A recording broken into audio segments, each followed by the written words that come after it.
सबसे पहले तो समाज के सभी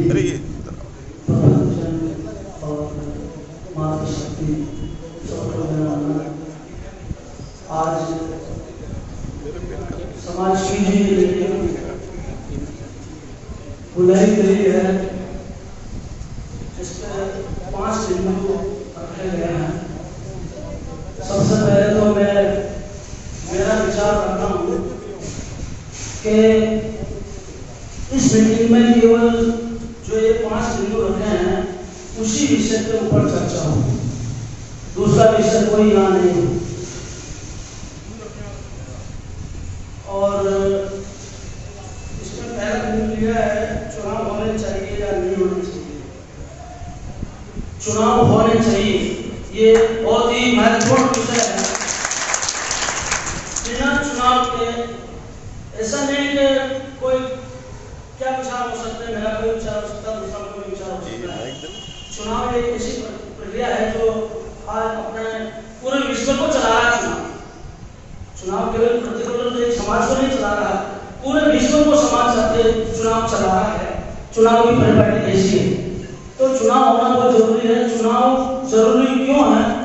इसलिए जरूरी है कि कोई आदमी, मान लीजिए राजनीतिक दृष्टि से भी कोई आगे जाना चाहता है तो समाज के पटल से ही आगे जाता है। यहीं से वो प्रक्रिया स्टार्ट होती है, यहीं से उसको सीखने का मौका मिलता है, यहीं से उसको आगे की कोई प्रक्रिया में आगे बढ़ने का मौका मिलता है। इसलिए चुनाव होना बहुत जरूरी है और चुनाव होने चाहिए, मैं उसके पक्ष में हूँ। दूसरा, चुनाव होने पर आपके क्या विचार है?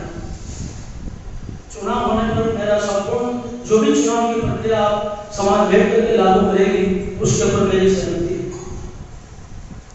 यदि चुनाव तो किस स्तर के होने चाहिए, अर्थात शहर या जिला स्तर के होने चाहिए, प्रक्रिया होने चाहिए। अरे नाम लिखो इच्छा होगी, खड़ा होकर बोल देगा, आप नाम लिखो यार। आप मीटिंग को डिस्टर्ब मत करो यार, आप बोलना सब। अरे आप बोलना, आप लोग कौन है जो आप डिसाइड कर रहे हैं? पंकज जी क्या यार पंकज जी, अरे हम थोड़ी डिसाइड कर रहे हैं। पंकज जी ऐसा है, वैसे तो अभी को बोलने का अधिकार, वैसे तो इसमें नाम लेके जाते हैं, किसी की इच्छा हो तो नाम लिखाते हैं, अगर नहीं है तो वैसे आप खड़ा करते हैं। हाँ चलो, अगला बोलते हैं, बैठने के बाद आप खड़ा करते हैं, उनको जब भी जरूरत समझेंगे उनको बोलने का मौका दिया जाएगा। अब जिला स्तर या शहर स्तर पर बिंदु आता है 3 नंबर। इस बिंदु के ऊपर अपना भी यहाँ शहर का ही चुनाव कराया जाए, जिले का भी नहीं हो, पहले शहर का हो। जिले का कराने के लिए पूरे जिले से प्रतिनिधि इकट्ठे होकर के फिर उसमें तय करें कि जिले का चुनाव कैसे होना चाहिए, कैसा नहीं होना चाहिए। चौथा, यदि समाज में चुनाव कराए जाने की सहमति बनती है तो चुनाव के क्या मापदंड होने चाहिए? मापदंड के अंदर जैसे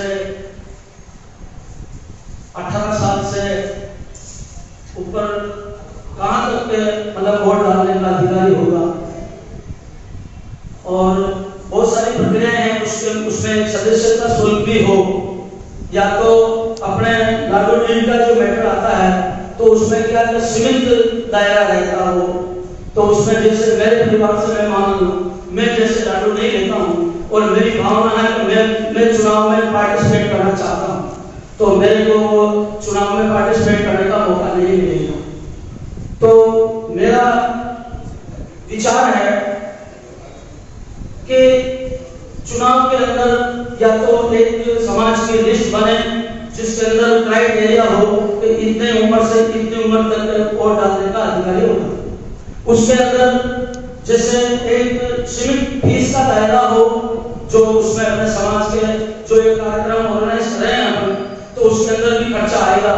तो उसके अंदर क्या है कि हर सदस्य जो वोट डालने वाला हो उसके नॉर्मल या अधिक या जो भी हो, जो भी समाज भेद करके तय करे, उस वो फीस लेकर के ही उसको चुनाव के अंदर भागीदारी बनाया जाए। ये मेरा विचार है। 5वां, चुनाव समिति में आपके अनुसार कौन कौन होने चाहिए? चुनाव समिति में जैसे अभी समाज बैठी है पूरी समाज के अंदर जो तय हो जाता है उसी के अंदर अपने समाज के अंदर बहुत से पढ़े लिखे हैं, बुद्धिजीवी हैं, उसका सबको ध्यान में रखते हुए एक ऐसी कमेटी बने उसके अंदर जो चुनाव प्रक्रिया में समझते हो या सामाजिक प्रक्रिया में समझते हो उसको सम्मिलित करते हुए ऐसी कमेटी बने जिसके अंदर सारी सहमति हो और उनकी बात को पूरी समाज मान करके वो चुनावी प्रक्रिया को सही ढंग से सुचारू रूप से चला करके और इस चुनाव की परिपाटी को लागू करेंगे तो मैं समझता हूँ समाज के अंदर एक नई जागरूकता पैदा होगी और समाज के अंदर एक नई ऊर्जा बनेगी। तो हो सकता है धीरे धीरे अपने समाज के अंदर से ही कोई अच्छा अपना आदमी जो इच्छा रखता है कि मैं समाज के माध्यम से कहीं आगे जाना चाहता हूँ तो समाज तो बहुत बड़ी है, समाज जिसको चाहेगी जिसको आगे भेज सकती है। समाज एक बहुत समंदर है, समाज के अंदर समंदर के अंदर जो गोता लगाना चाहता है, जो इच्छा रखता है वो गोता लगाए सहज और सहजता से समाज उसको आशीर्वाद दे करके जरूर लोग आगे भेजने की कोशिश करेगी। ये मेरे पर्सनल विचार है। धन्यवाद, मेरे को बोलने का मौका दिया उसके लिए समाज का शुक्रगुजार हूँ। धन्यवाद।